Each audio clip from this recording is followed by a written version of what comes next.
Since the NFL schedule was released back in May, was there really any point at which you looked at the home opener against the Raiders and thought, man, Bills could be in trouble there?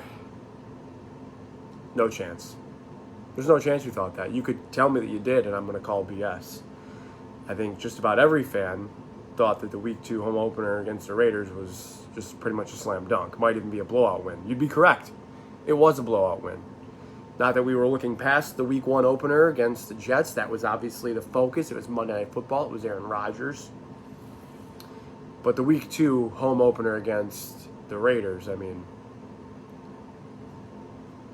you don't want to say that any game in the NFL is a gimme. I think we were all a little bit nervous for about 5 minutes, right? But then our concerns were eased very quickly after that. Bills defeat the Raiders 38-10. Pretty much a par. I'm calling that a par. If I can make a golf analogy, that is a par. Because that's what everyone expected. That was all you could do. You couldn't do anything. You couldn't, overtake the Chiefs or beat the Bengals or you couldn't do anything else on Sunday except dismantle the Raiders. That's what they did.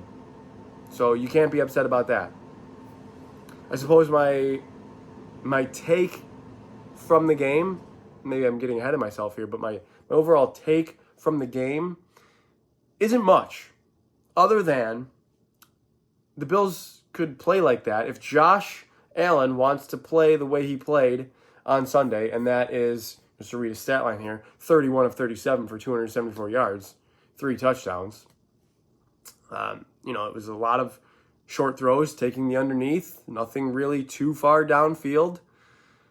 Other than a 40-yard play to Gabe Davis, the longest play of the day was 17 yards. Oh, sorry. James Cook had a 26-yarder, but I think that was like a catch, turn, and run. They didn't attack deep down the field too much.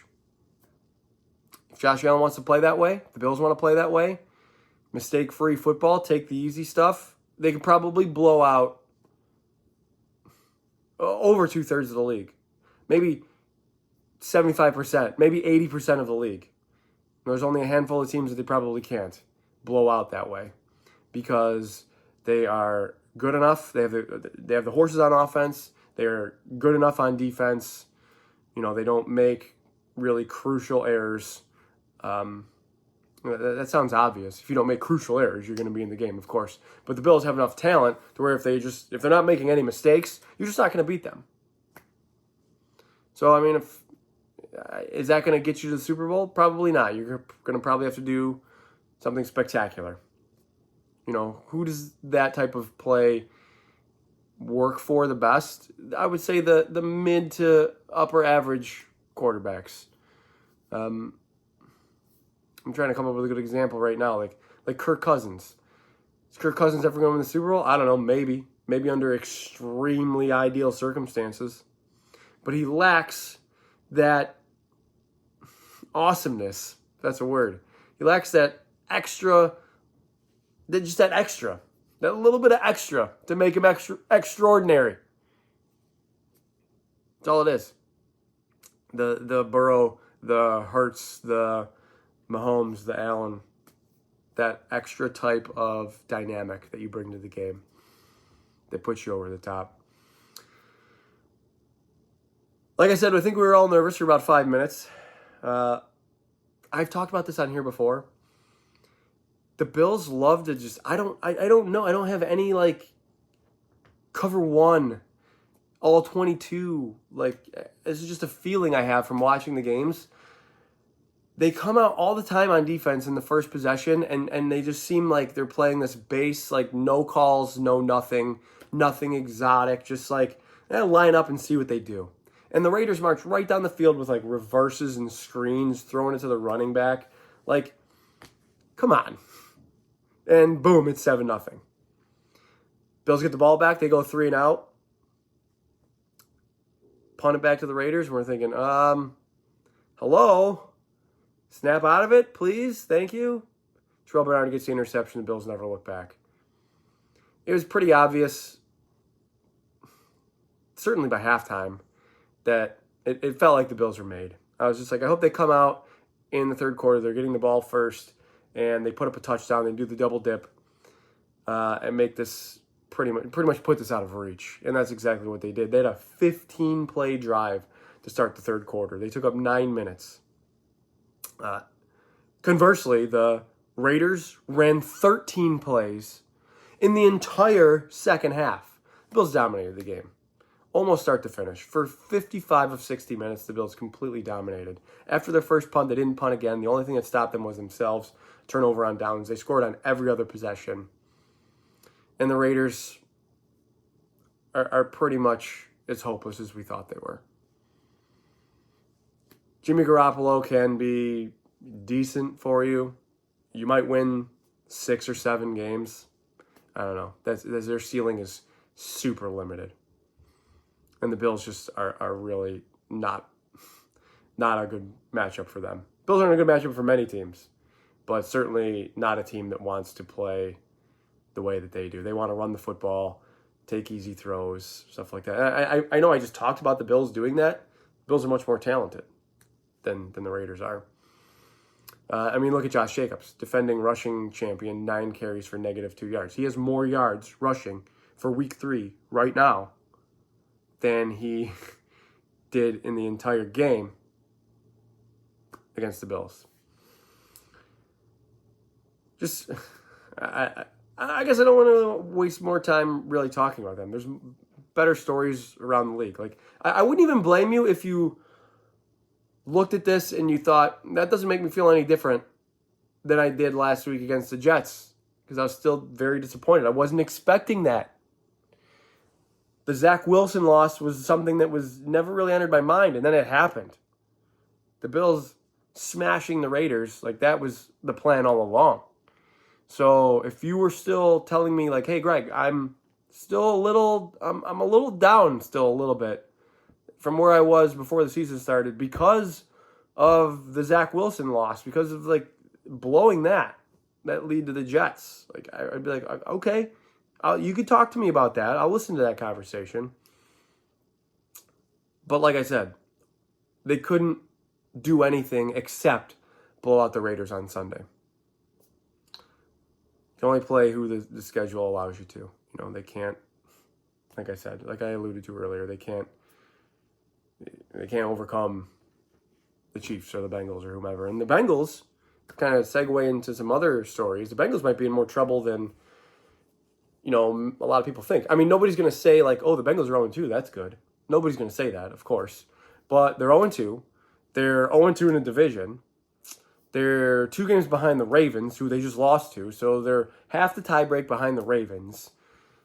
And they're 2 games behind them. So they have to be 3 games better than them the rest of the way. I'm not writing them off. I mean, I think the Bengals, they started 0-2 last year for sure. They might have even started like 3-3 or 4-3 or something. And then they rattled off like 10 straight wins leading into the playoffs. They're super impressive. But if, you know, is there something to the Burrow calf injury? I'm not sure.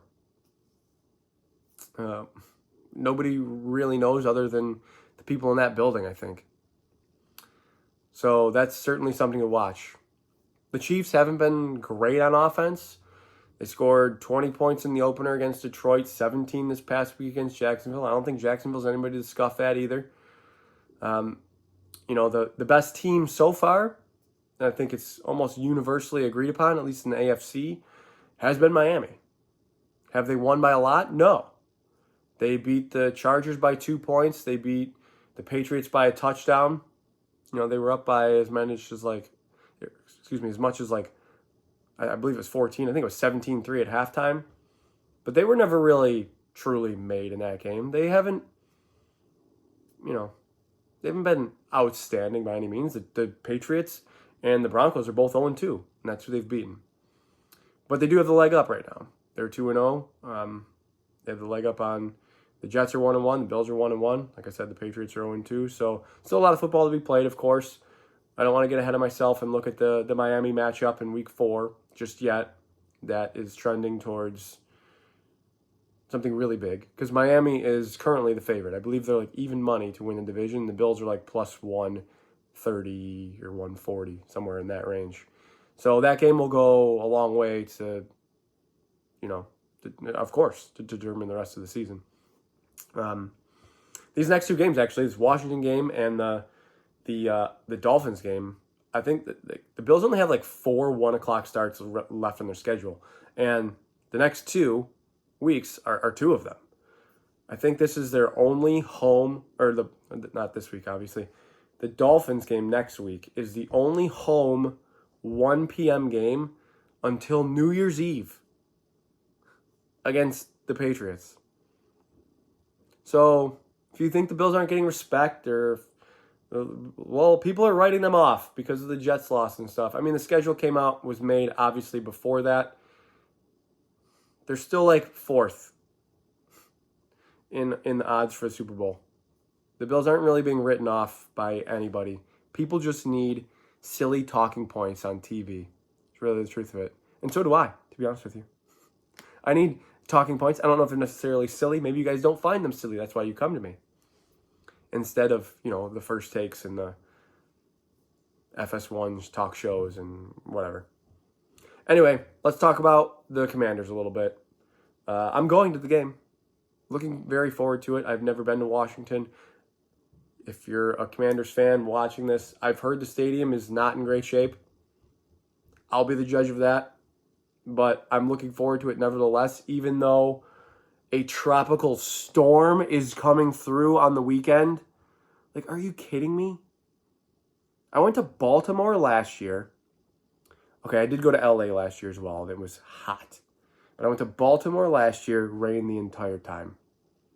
I went to Jacksonville the year before. It was like 50 during the game, so it was like chilly. It was sunny. But like there was like hurricane, tropical storm force winds when I got there. Maybe not hurricane because my plane landed. But I remember getting an Uber to the Airbnb I was staying at. And I mean, the trees are just sideways. It's insane. We tried to go do something in Jacksonville the next day. Streets are blocked off due to flooding and stuff. And I'm just like, why does this keep happening to me? I hope the weather doesn't play too much of a factor. I know on Saturday it's going to ruin whatever plans I might have. I might just have to hang out in a bar, which is probably what I was going to do anyway, to be honest with you. But rain might impact the ability to walk it or something like that. I don't know. First world problems, of course. Hopefully it lightens up by Sunday and rain isn't too much of a factor, but we'll see how it goes. Let's talk. I want to talk about the Commanders because the Commanders have been impressive. They're 2-0. Nice comeback win last week against Denver. I definitely thought they were dead when it was 21-3. Should have known Denver. I talked a little bit about Denver last week. Like, man, I don't know what's going on with them. We'll talk about them in a couple weeks. I don't want to keep skipping over Washington, I guess. Sam Howell, you've been pretty impressive. I mean, he's 3-0 in the 3 games he started. One was week 17 last year against Dallas. They won 26-6. Dallas did play their starters in that game. Was Howell outstanding? No. 11 of 19, 169 yards, touchdown, a pick. I think he ran for a touchdown as well. He did. I'm looking at it right now. 35 yards rushing and a rushing touchdown. He's been better. His total passing yardage has improved over 3 starts. Whether you want to pretend that matters, obviously that won't be a trend that continues forever. But 202 yards against Arizona in week 1 in their home opener. He was sacked 6 times, but he did throw for a touchdown, rush for a touchdown, had 2 turnovers as well. And then last week against Denver, nice comeback win, 299 yards, 2 touchdowns. I can't really knock Washington. It's hard to knock a team for being 2-0. But I think that the real picture starts to come in play now.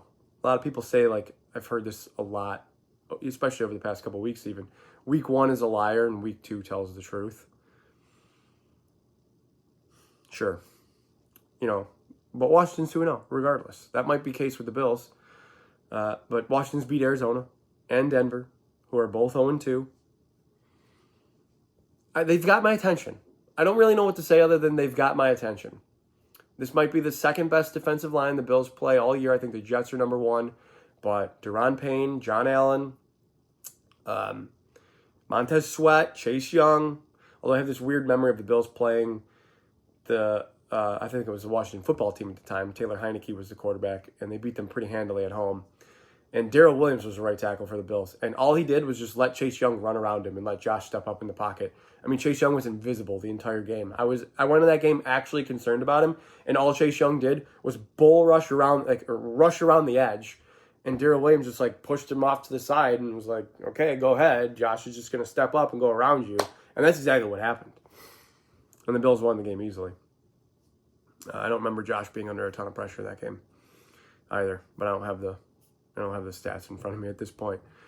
That doesn't have to be the case on Sunday. Chase Young got his first, I believe it was his first game back, right, from his injury last year, and he had a sack and a half of Russell Wilson. So he could still be a problem for sure. Of course, he was drafted highly. He's a freak of nature. But honestly, I think Payne and Allen, that might be the best defensive tackle combination in all of football. So I'm going to be watching that for sure. In the run game, as well as pass rushers, of course.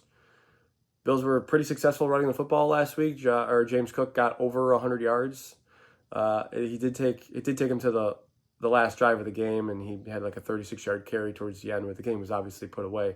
They put him over, but that was encouraging to see. He's averaging over 5 yards a carry so far this year. So I'm loving the fact that they're featuring him. Very excited about his future. I don't really understand the necessity of taking him out in the red zone. The Bills have gone to Damian Harris. They've gone to Latavius Murray. Latavius Murray scored a touchdown last week against the Raiders. It's they get inside the 10 and they're like, well, we can't use James Cook here. It's well, you could. You're just not. Can you tell I own James Cook in fantasy football? I think it's coming out right now. I don't know. That's roles will become more established as the season progresses. Teams' real identities will become established. Roles will become established on those teams as well. I just think this is. I know Sam Howell's 3-0 as a starter. Does Sam Howell beat? Does he beat the Bills? I don't want to write off the Dallas win last year entirely. Of course I don't. That's a home win against a really good Dallas team. I'm just not sure. This feels like a leg up in competition. Not necessarily even compared to Dallas, but this year. This will certainly be the best team he's played this season. Arizona, Denver. Denver's pretty good on defense. They're very sound on defense, so I don't want to dismiss that totally as well. This just feels like I started the video with this. This feels like a game I've looked at on the schedule the entire time and thought, well, you have to get that win. You just have to come away with that win. And that's still how I feel. Like I said, all I'm saying is that Sam Howell has my attention. And I like Terry McLaurin. I love Jahan Dotson. I like Brian Robinson. I like Antonio Gibson. I think they've got players on offense. For sure, I don't think they're going to have Logan Thomas. I think, that concussion will keep him out. But the Bills might be down Dawson Knox as well. He hasn't practiced yet this week. They're a little bit hampered with maybe Micah Hyde, maybe Leonard Floyd. They both didn't finish the game with a hamstring and ankle injury, respectively. That could make a difference. The pass rush could be impacted without Leonard Floyd. Although I've been very impressed by Greg Rousseau and Ed Oliver so far this season, Jordan Phillips as well. The back end of the secondary will be different if Taylor Rapp or DeMar Hamlin has to play in place of Micah Hyde. It just still feels like it feels like a Bills game to lose. So I'm going to pick them. I'm going to pick them. The spread picks them as well. They're 6.5. So, that makes them what? You flip the 3 points for a home team, ipso facto. If the Bills were at home, they'd probably be favored by 10.5. Somewhere in that ballpark. So I'm going to pick the Bills. 31-20. Hopefully weather doesn't become too much of a factor. Guys, thank you for coming this far in the video. As always, hit me up on Twitter and or X. My YouTube My handle on there and my YouTube handle are the same thing. Enjoy your weekend. Hope to see you in Washington. And above all else, let's backtrack. That's not how it goes. How did I screw that up? Hope to see you in Washington. But as always, above all else, go Bills.